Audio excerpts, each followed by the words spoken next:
Hello and welcome to this month's edition of the Legal Training Podcast. This month we are going to be discussing bail. We thought we might work through a few different bits and pieces. In fact, Colin has come up with a list of a dozen things to discuss, and I think I could probably add another dozen things as well. Good morning, Colin. How are you? I'm very well, thank you, Clive. Very well. Good. I was thinking, obviously, preparing for today's podcast, and I was just reflecting in relation to bail. And I say this when I teach and train in relation to bail. You learn the law, don't you, in relation to evidence and admissibility and offences and all those things. And then you have this little thing called bail sitting alongside it all. And the rules are all a little bit quirky and a little bit different, aren't they, Colin? There are time limits that we don't really have in other areas of law. There are rules, so breach of bail hearings, for example, where the rules are a little bit less formal. Witnesses don't have to come to court, for example, which we wouldn't really have in many other areas. And so whatever the rules are that we learn, we then have to learn all the exceptions when it comes to bail. Is that a fair comment, Colin? Yeah, I think so. I think if you were to imagine it as being a trade, I think bail occupies an entirely separate carriage, doesn't it? Maybe even a different set of tracks, Colin. Well, I must confess, when I was on my feet, at the sharp end, front line and all that, I used to love my bail application. I really did. An opportunity for an advocate to have a bit of fun. And, occasionally you could give a little bit of evidence, couldn't you, Colin? Slap wrist. You can't do that any other time, can you? Judge, I'm very surprised my client hasn't turned up. Last time I turned up, I got here at 9 o'clock. He was stood outside smoking a cigarette. He's been into my offices. He's given me a full proof of evidence, all that sort of stuff. I'm at a loss to explain where he is today. Absolutely. Equally, the defendant with the 12 failure to surrenders. Well, he's not here. I've made inquiries. What should we do? Less is more, Colin?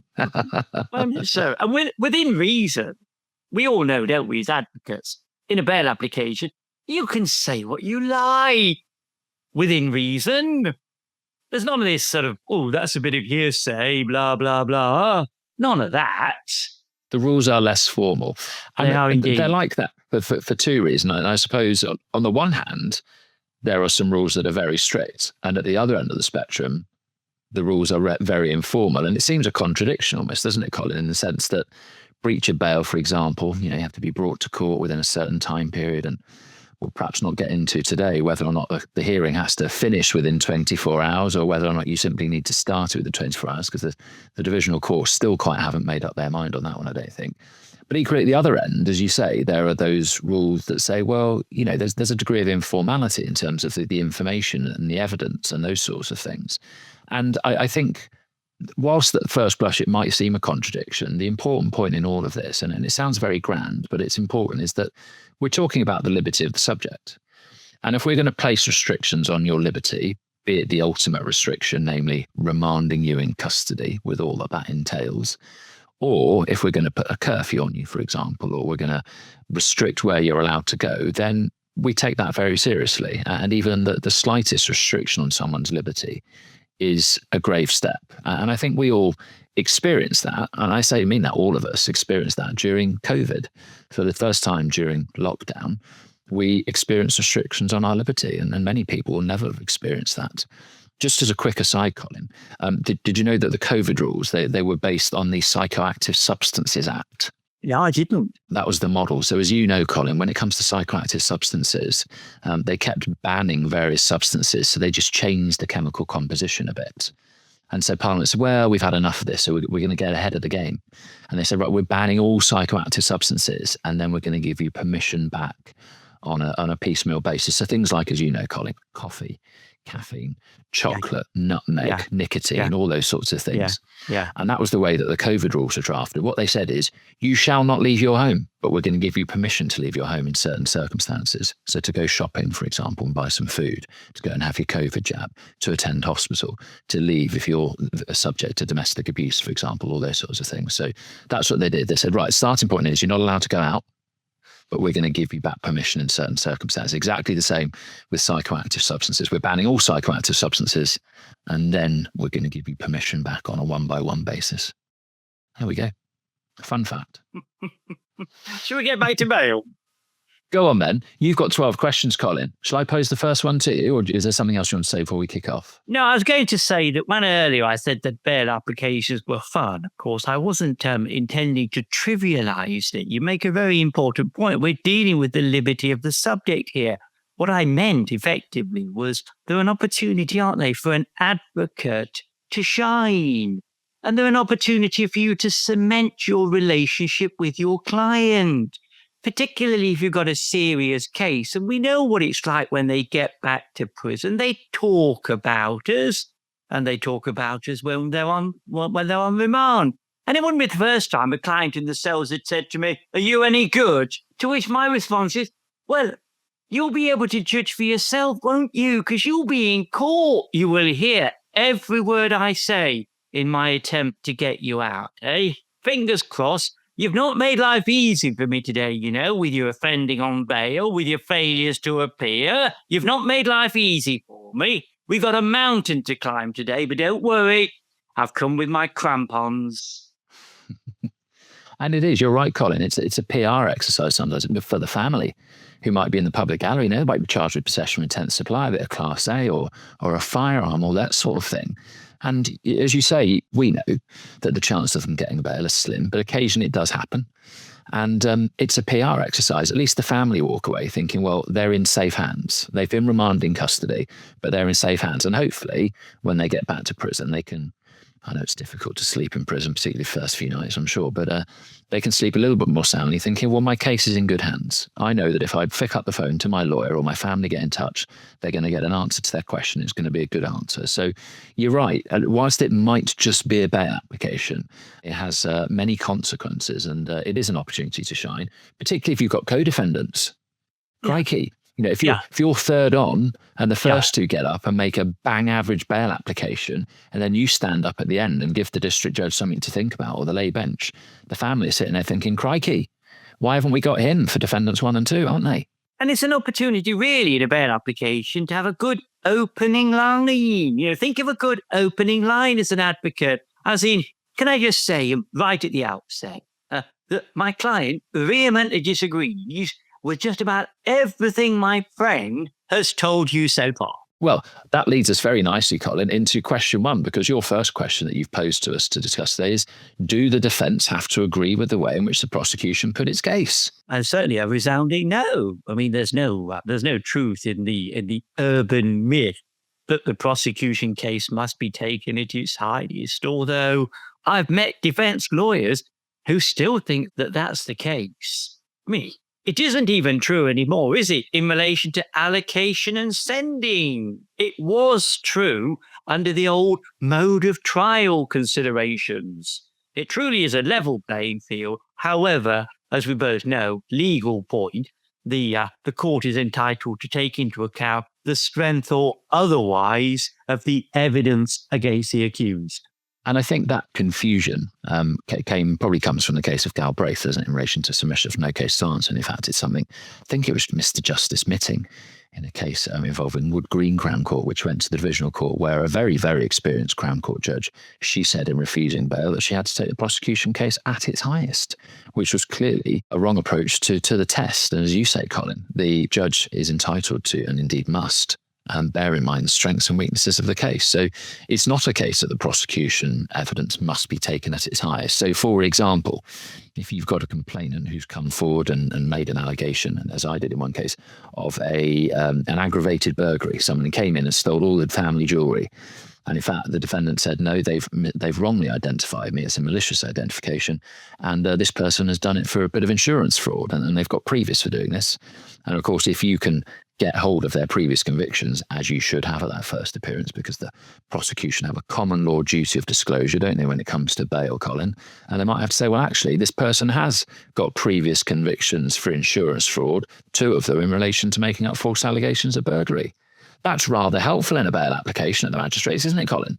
Gosh, that would be wonderful, wouldn't it? Of course, the common law authority is Regina and Lee, isn't it? Regina and Lee, very famous case, setting out essentially the common law duties apropos disclosure to the defence prior to a not guilty plea being entered. Remember, the statutory regime apropos disclosure only applies following a not guilty plea. So it's Regina and Lee setting out the common law position pre a not guilty plea being entered. So what that means, Colin, isn't it? Two things. One, you're entitled to challenge the evidence as the prosecution have put forward. And can I say this, and I mean no discourtesy to anybody, but the case summary will often not reflect the reality of what is said in the witness statements. And the principal reason for that is that the case summary has been prepared by a police officer. Now, don't get me wrong, Colin, I think I would probably make a terrible police officer in the same way that most police officers would make terrible lawyers. So as I say, this is not a criticism, but I'll give you a really stark example. I was at Bexley Magistrates Court once. My client was up for a bit of dangerous driving, and in the case summary it said that my client had been racing. So it was a Friday night. It was said that he'd been driving down a dual carriageway and effectively having a drag race with another car. Now, as you and I both know, Colin, that's a seriously aggravating feature when it comes to dangerous driving. Now, my client said, "No, I didn't. No, I wasn't. I don't know where that's come from." So I went away and I read the two police officers' witness statements. And in neither of their witness statements did it make any reference to racing. And in fairness to my learned friend, she said, "I'll read the statements. If that's entirely accurate, I'll withdraw that suggestion." It was, and she did. And so it was the difference between my client getting a sentence there and then on the day, and he knew he was going inside, and him being committed for sentence at the Crown Court and having to wait a few weeks. So it was important. But so in terms of agreeing, there's one way in which you may challenge the prosecution evidence, and that's by reading the prosecution evidence, as simple and as self-evident as that may be. But never underestimate that. And as one prosecutor said to me, she said, "The case summary often doesn't help us as a prosecutor in the same way it doesn't help you as the defence." So as I say, just take that case summary with a rather large pinch of salt. The defence might have an obvious advantage in that they were at the police station. They've heard the interview. They know more about this than the prosecutor. Yeah. And, that's why counsel, when there was a note on the diary in chambers, which there often was, counsel to phone solicitor or counsel to phone police station rep, there was his mobile number or her mobile number. I'd always ring them because it was a bit of insider knowledge, as you say, Colin. And I was always that step ahead then from the prosecutor. And clients like that. You go upstairs and you know more about the case than the prosecutor. Of course, they're the ones who bring the case. They're the one who must prove it. All of a sudden, the district judge is leaning on you and asking you questions and information, and you're the trusted source within the courtroom. That's a really good place to be, isn't it, when you're making a bail application, Colin? It is. It is. Absolutely. Equally, of course, the second way, as you say, Colin, it might be that your client has put forward a positive case in interview. Okay, it may be that there are witnesses, right? It might be your client's mum or girlfriend or partner or business colleague, whoever it might be, might have come to court and said, "Well, no, I was there." You can have a quick chat and say, "Well, he sat at the back and this is what the defence will be saying in due course." So there are several ways, as you say, Colin, in terms of not agreeing with the prosecution case, in which you can undermine it. One, by looking at the prosecution evidence itself. Two, by seeing what your client said in an interview.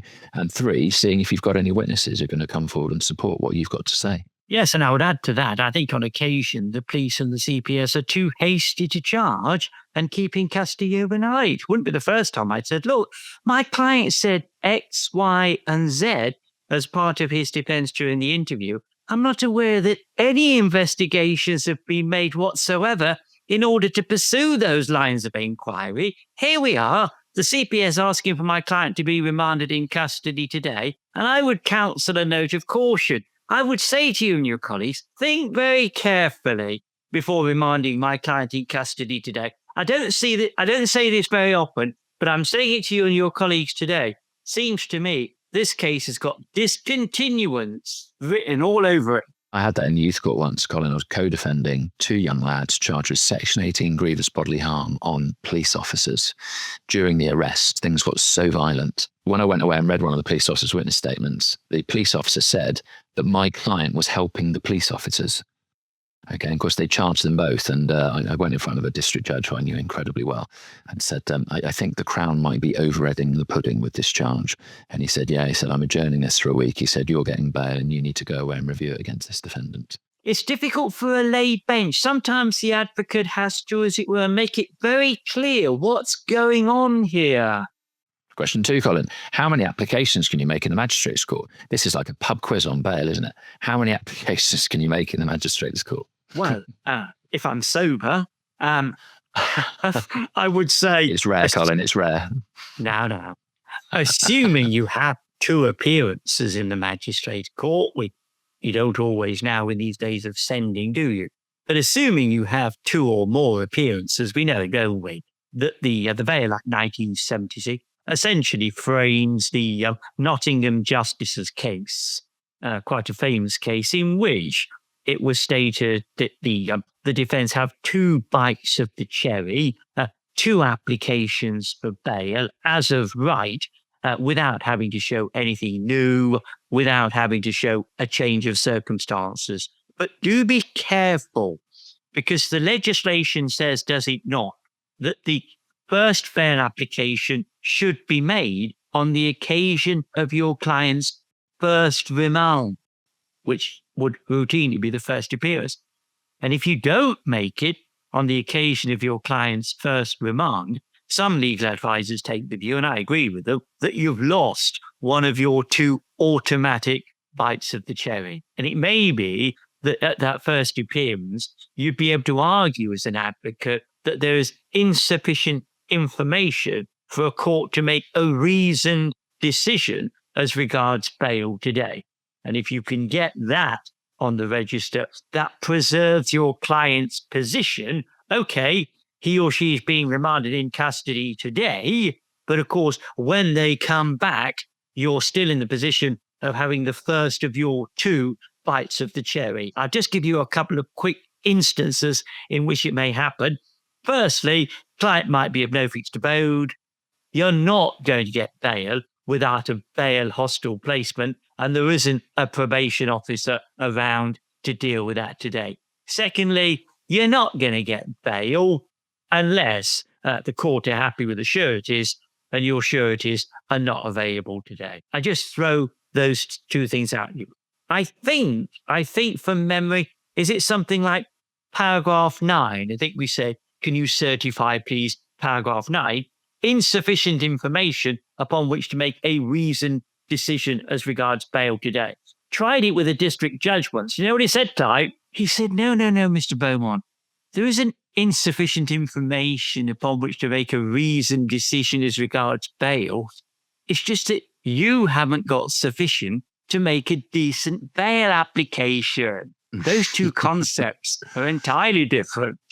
I think it's paragraph 5, isn't it? You put it over under. That's right. Power 5. Yeah. Okay. I thought you said 9 before. That might have been my. I might well have said power 9. Yeah, that's me. But as you say, it's not, and you have to try and explain this to clients. And you're putting a case over under paragraph 5. It's not a no. And that's, I think, the important thing to advise the client in, isn't it? Look, it's not a no. The judge hasn't remanded you in custody, hasn't said you're not getting bail. What paragraph 5 usually means is, we'd like to give you bail, we just don't have enough information to do it yet. Okay, because if they're not going to do it, they'll simply say so, won't they?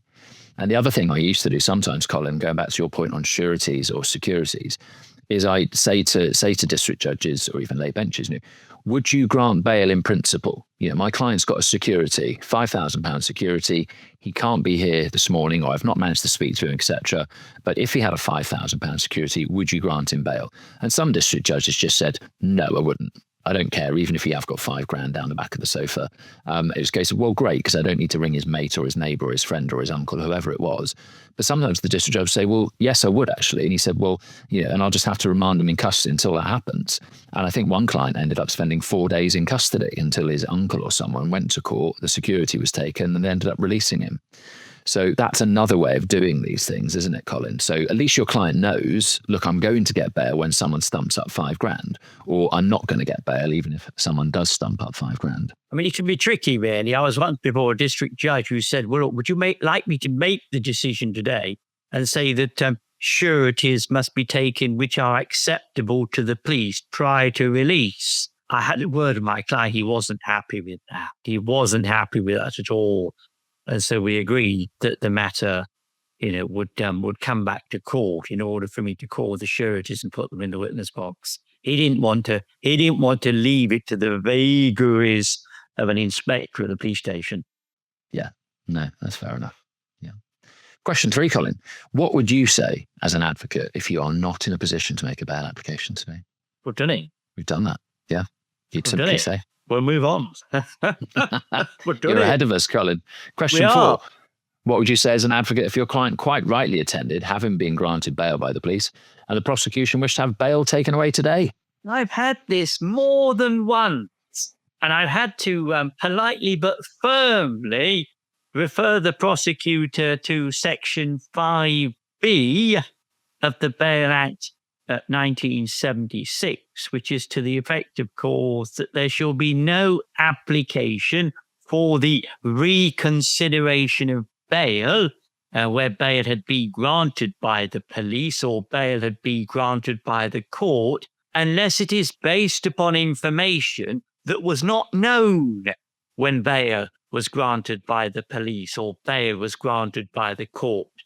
And on the occasions when it's happened to me in reality, it's always been a situation of the police having granted him bail and the prosecutor not being happy with it.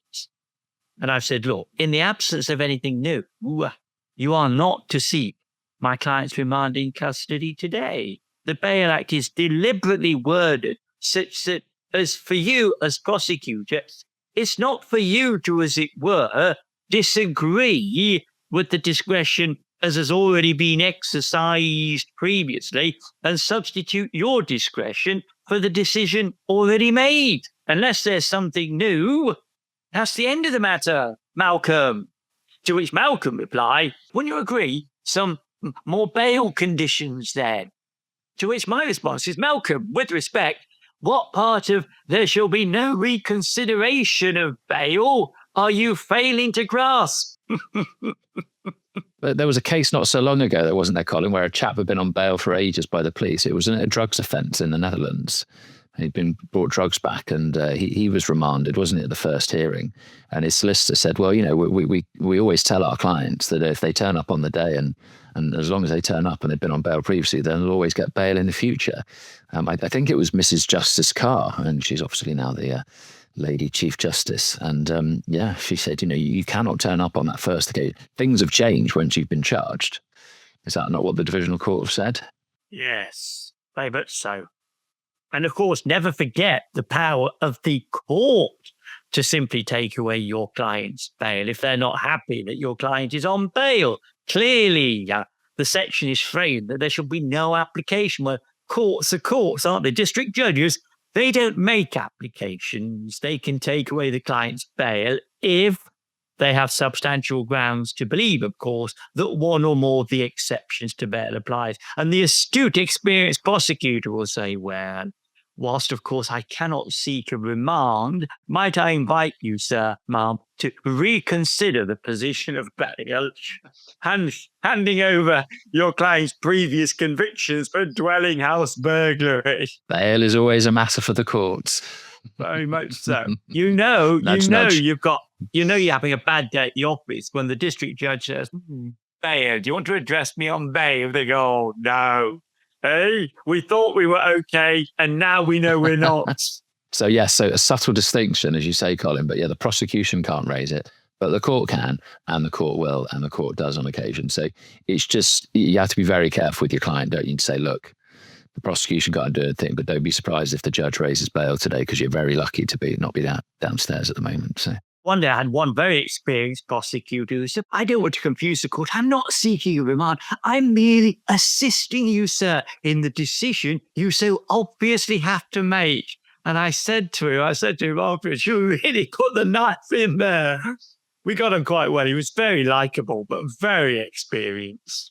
Yeah. They kill you with kindness, don't they, Colin? That's what I always say about the best prosecutors. They kill you with kindness.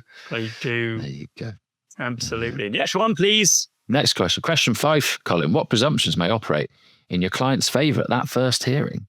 Well, that again, if you've got nothing else to say, it's not a bad opening, is it, for a bail application if you're dealing with a lay bench? Not so good if you're dealing with a district judge. But of course, you can point out the obvious presumptions that operate in the client's favour. Yeah, presumption of innocence, assuming, of course, he's not made admissions in the police station interview. I think the court is entitled to assume innocence. There's also a presumption for most clients, not for all, but there's a presumption in favour of unconditional bail being granted today. And you'll find that presumption tucked away in Section 4 of the Bail Act 1976. Colin, I once represented a client at Reading Crown Court for a bail application. Would you like to guess what his first name was? His first name was Liberty. Was it really? Liberty. Wow. Remanded in custody, Colin. No liberty for liberty. I was reading Regina Howells yesterday, Lord Justice Law, say.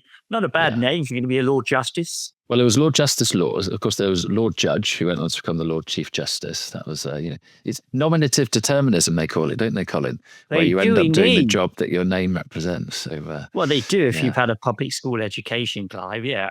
Quite. Well, I haven't. We tended not to use those words with our local comp. What, nominative determinism? That's all we talked about, Colin. For Mr. Billionaire. This podcast is recorded on behalf of Legal Eagle Training. You can find us at legal-eagle-training.com. Legal Eagle Training has nearly 100 one-hour recordings already on the website, and most of which come complete with notes.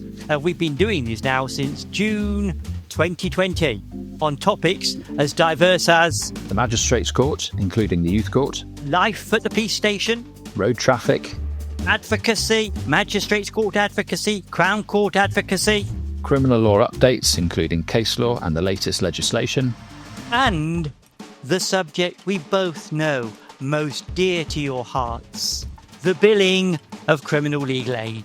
The website is constantly being updated with new courses on the latest topics. We add 2 further presentations on the website per month. Each presentation lasts an hour and comes with a full set of notes. Do visit the website, as there's going to be something there that appeals to you as someone involved in criminal law.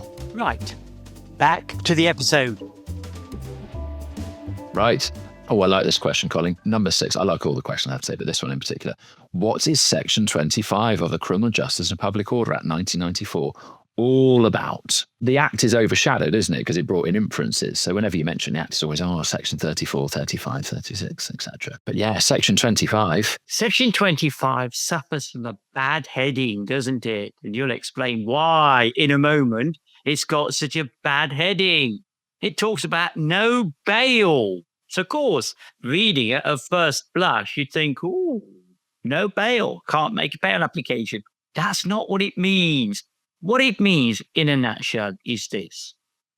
If your client is before the court for a Section 25 offence, Section 25 of the Criminal Justice and Public Order Act 1994, like rape, and he already has a previous conviction for a Section 25 offence, and there are a number of offences listed in Section 25, it means that he or she has lost their presumption in favour of bail being granted. They've lost that Section 4 presumption in favour of bail. Quite the opposite. The defence bear the burden, of showing clearly that bail should be granted. Bail should be granted rather than having a presumption in favour of bail being granted. Substantial grounds almost really justifying why bail ought to be granted today. No doubt that's with a package of conditions.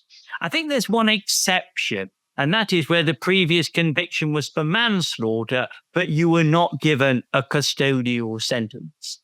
But short of that, watch out for your Section 25 list. Yeah, so this is a really important section historically for criminal lawyers, because Section 25, as you say, Colin, says no bail for second offence in relation to all of this. And when the section was originally drafted, that was right. But a few years after the section came into force, the case went all the way to the European Court of Human Rights. And in fact, the British government, the United Kingdom government, conceded the point. And they said, look, this is incompatible with Article 5 because it's an absolute section that there's no way around it. What it says is if you've got a previous conviction and you're arrested and charged for a new offence, you can never get bail. And they said, that's not right. There must be the exceptional circumstances. And so that's what happened. And the Act was changed, which is why when you read the wording under the heading, the two don't sit very well. Equally, we now see this written into all those other mandatory sentence provisions: 3-strike burglars, 3-strike drug trafficking, 2-strike possession of a blade, article, offensive weapon, all those sorts of things, unless exceptional circumstances exist. So historically, Section 25 is a really important point because it still has consequences for us now as lawyers. Question 7. What's the procedure on bail appeals from the magistrates' courts to the Crown Court? Well, the procedure is clearly set out in the Act, although we did have a couple of interesting High Court decisions last year where it had gone really wrong. Clearly, if bail is granted, then at some point the prosecutor should give oral notice to the court that the Crown proposed to appeal the decision. And then, of course, at some further point, a written notice should be served upon the defendant and upon the court, indicating that, yes, the prosecution really do intend to appeal. And, of course, it's important to make a note of that time because, of course, in relation to the service of the oral notice, there is a limit there, or I believe it's 2 hours. And then, of course, the appeal itself should be heard within 48 hours of the decision having been, or rather the written notice having been served. That 2-hour window is an opportunity really for the prosecution to consider whether or not they truly want to appeal this decision. And get the paperwork done and obviously serve it on the defendant.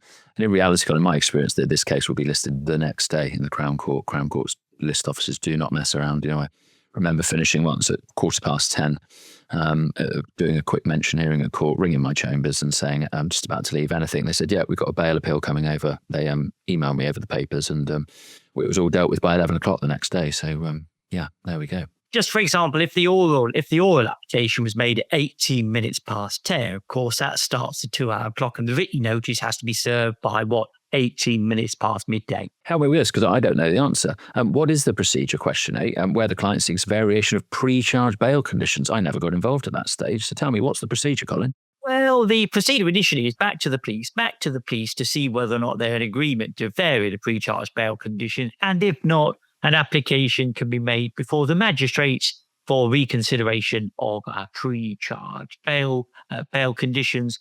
The section is section 47.1e, 47.1e of PACE. And if the magistrates disagree, the ultimate recourse, I suppose, is to challenge the decision of the magistrates in the High Court, which is a very rare occurrence. I've only ever read of one example. It was Carson. Miss Carson, Carson, Miss Carson, and Ely magistrates who refused to amend the pre-charge bail conditions. Those conditions prevented Miss Carson from living in her own home, it being a neighbour dispute. And the High Court said, no. Pre-charge, you can't have conditions preventing a person from living in their own home. Gosh, while such a condition might be necessary, it could hardly be described as proportionate. Wonderful. 9. What types of offences are covered in the various exceptions to bail under Schedule 1 of the Bail Act of 1976? It's a schedule that ought to be read more often than it is, because it's tricky. The first part of the schedule, of course, deals with exceptions in relation to offences which are purely indictable or either way. That's the most common scenario. The next one, of course, deals with the scenario in relation to offences which are summary, albeit imprisonable. And the final scenario covered in the schedule relates to offences which are not even imprisonable.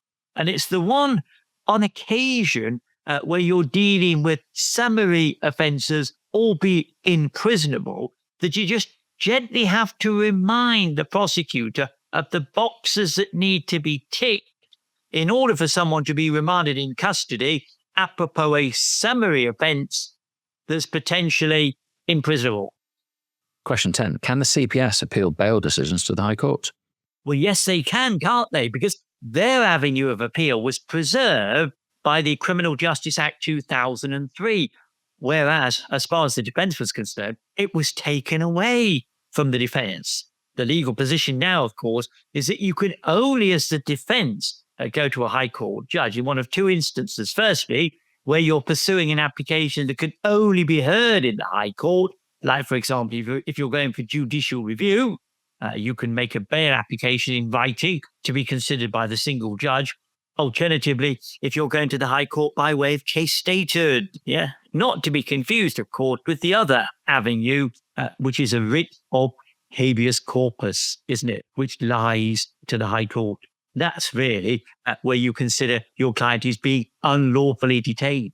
And as you say, the defence used to have a right of appeal to a High Court judge. But I think as you put in a set of notes that we, in a course that we teach occasionally, that it's very unlikely that a High Court judge will have ever had anything to do with bail. I have to say, when you wrote that, it was probably accurate. But there are quite a few High Court judges now who come from a crime background. There's Mrs. Justice Chima Grubb, Mrs. Justice Cutts. I appeared in front of both of those, and Mr. Justice Hilliard as well. Used to be the resident judge of Woolwich, then went on to be the Recorder of London, now a High Court judge. So, there are a few more knocking around now than there used to be, which is nice. We could do with a few more in the Court of Appeal, though. Let me just say that. We could do with a few more criminal practitioners in the Court of Appeal. There we are. I'll leave that there. So question 11, can the defence appeal bail decisions to the High Court? Well, no, but in certain circumstances, you might find yourself in front of the High Courts. Question 12, and there's one point I'm just going to make at the end as well before we finish too, Colin. But finally, Colin, what is your understanding of the writ of habeas corpus? Because I'm sure it's far greater than my understanding of the writ of habeas corpus. Well, that's the writ, isn't it? That lies only to the High Court. Sort of bring me the body. Yeah, habeas you have corpus. The body, yes. It lies, you have the body, it lies to the High Court, where you're challenging the unlawfulness of your client's detention.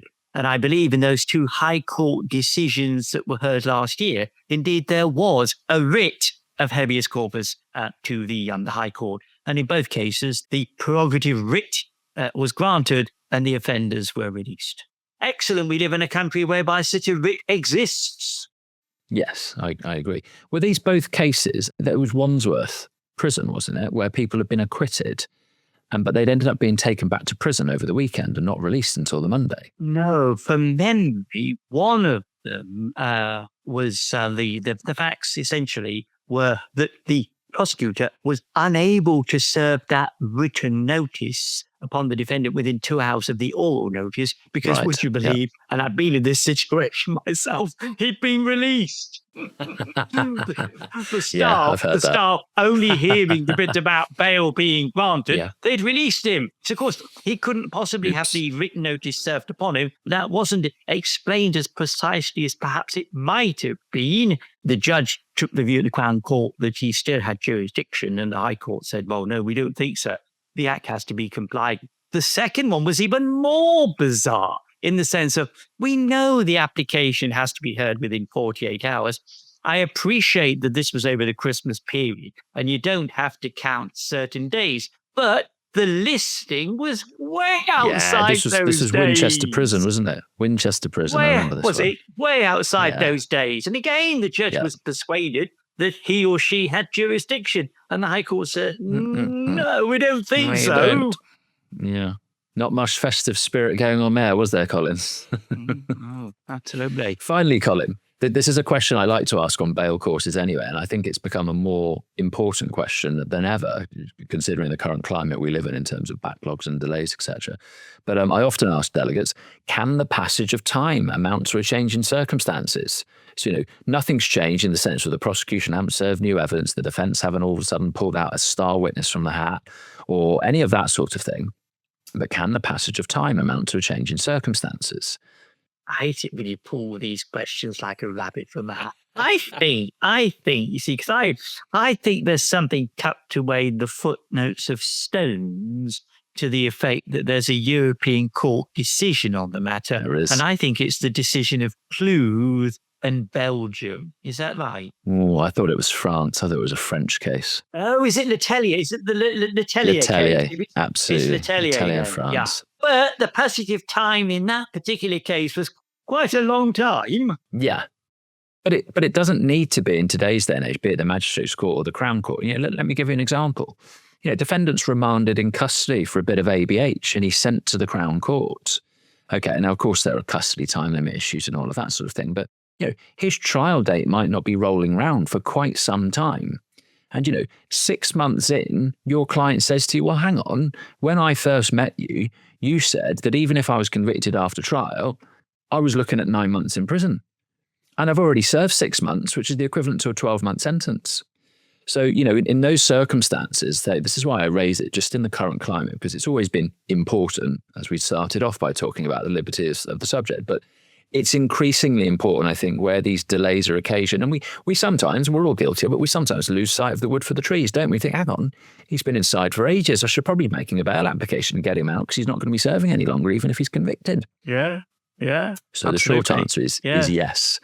And I think that's a classic example, isn't it? Oh, Cluthen, Belgium. It's come to me now. Cluthen, Belgium is a European court decision which says that if you challenge the previous convictions, it is incumbent upon the prosecutor to establish that those convictions are accurate if they're seeking to rely upon them as part of their application for a remand into custody. Oof.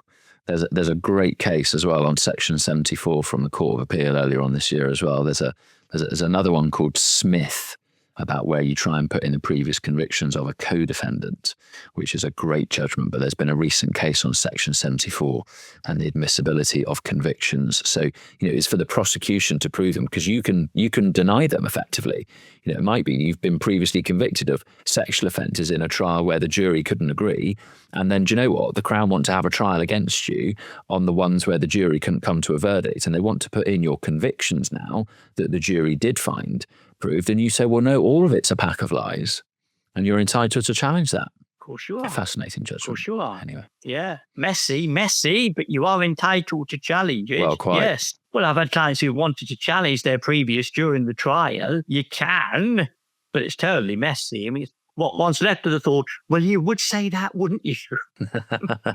Well, almost, they have to say that, don't you? In the sense of you have to say that you're not guilty of everything. Otherwise, you'll almost be convicted on your convictions, won't you? Yeah, that's not my caution. That's not my caution.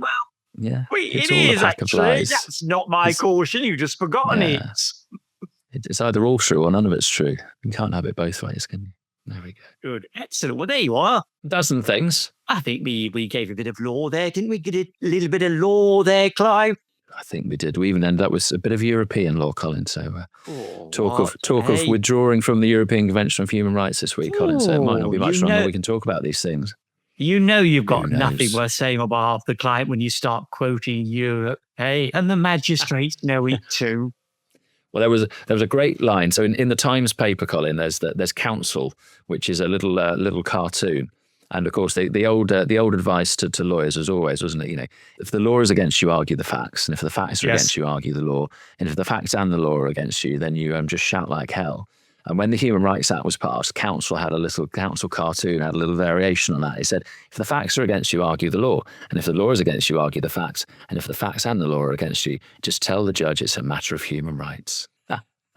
Absolutely. Say goodbye, Clive. Goodbye, Clive. Bye. Well, thank you for tuning in to this particular edition of the Legal Eagle podcast. We do hope that you've enjoyed it. You can find further episodes on our website, legal-eagle-training.com. On behalf of myself and Clive, thank you. Say goodbye, Clive. Goodbye, Clive.